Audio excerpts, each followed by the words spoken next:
An open action is not just pending work, it is risk with an aging clock. A dashboard may show that many actions are closed, but that doesn't always tell the full story.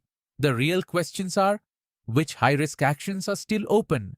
Which ones have been aging for weeks? Which actions were extended multiple times, and were they closed with enough evidence that the original risk was actually reduced? In this video, we'll explore what CAPA aging reveals about operational risk and how action tracking, verification, and effectiveness reviews help improve closure discipline.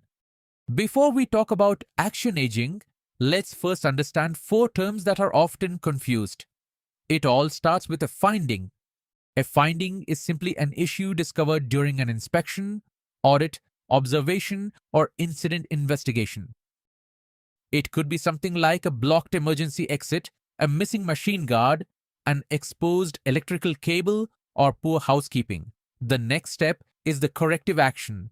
This is the immediate fix that removes the problem you found. But fixing today's issue doesn't always stop it from happening again. That's where the preventive action comes in. A preventive action focuses on the root cause.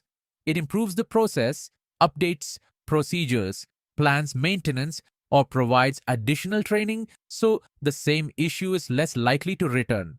Finally, there's effectiveness verification. This is where someone checks whether the solution actually worked. Because closing an action isn't just about changing its status to closed, it's about confirming that the original risk has genuinely been reduced. Not all CAPA records are equally useful. A strong CAPA record should tell the complete story of an issue from the moment it's identified to the point where the risk is verified as controlled. It should answer a few simple but important questions. What was the original finding? Where was it identified? How serious is the risk? Who is responsible for closing the action? When is it due? What happens if the due date is missed? What evidence is required before closure? And finally, who verifies that the action actually solved the problem? When these details are captured clearly, actions become easier to track, ownership is clear, and verification becomes meaningful. But when they're missing, actions can linger, accountability becomes unclear, and the same risks are more likely to return. Aging isn't simply the number of days an action has remained open. It's a measure of how long risk has been allowed to remain unresolved. When a high-risk action stays open for 30, 45, or even 60 days, it often points to a deeper operational challenge rather than just a missed deadline. The assigned owner may be overloaded. Another department or contractor may be delaying the work. Maintenance windows, procurement, lead times, permit approvals, or planned shutdown schedules can all slow progress. Or sometimes the issue simply isn't receiving the attention and urgency it deserves. That's why effective CAPA reviews look beyond the total number of open actions. They focus on which actions deserve immediate attention. A well-designed dashboard helps teams quickly identify actions that are due soon, overdue, high risk and overdue, extended multiple times, or closed late without sufficient evidence. These views don't just track progress, they reveal where operational risk is quietly building and where leadership needs to act before a small delay becomes a larger problem. Evidence is one of the most important parts of CAPA discipline, but evidence shouldn't become a paperwork exercise. A photograph or uploaded document isn't enough unless it demonstrates that the original finding has been addressed. If an emergency exit was blocked, the evidence should show the route is now clear.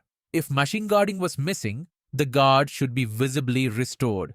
Behavior-related findings may require training records, toolbox talks, or follow-up observations, not just a photo. The action owner can report completion. The verifier confirms whether the control actually exists in the field. That's the difference between closing an action and reducing risk. Let's see how this workflow can be managed in OQSHA. Everything begins with a finding captured during an inspection, audit, observation, incident, or site review. From that finding, a CAPA action can be created with its description, location, risk level, owner, and due date. The owner updates the action as work progresses. If deadlines are missed, escalation rules notify supervisors or leadership to maintain visibility. Closure evidence, including photos, documents, remarks, inspection notes, or maintenance records, can be attached directly to the action. A verifier then reviews the evidence before accepting closure. If the evidence is incomplete, the action can be reopened for further work. Finally, dashboards provide visibility into open actions, overdue items, aging trends, repeat findings, and performance by owner, department, or risk category. This helps teams prioritize the actions that matter most. A high CAPA closure rate doesn't always mean risk has been reduced. Strong CAPA performance comes from identifying the right findings, assigning clear ownership, completing actions on time, verifying that controls are in place, and confirming that they actually work. With OQSHA, organizations can manage the entire CAPA life cycle, from inspection findings and corrective actions to aging analysis, escalations, evidence management, verification, and performance dashboards, all within one connected and traceable workflow. If you're ready to strengthen CAPA management and improve operational safety, see OQSHA in action.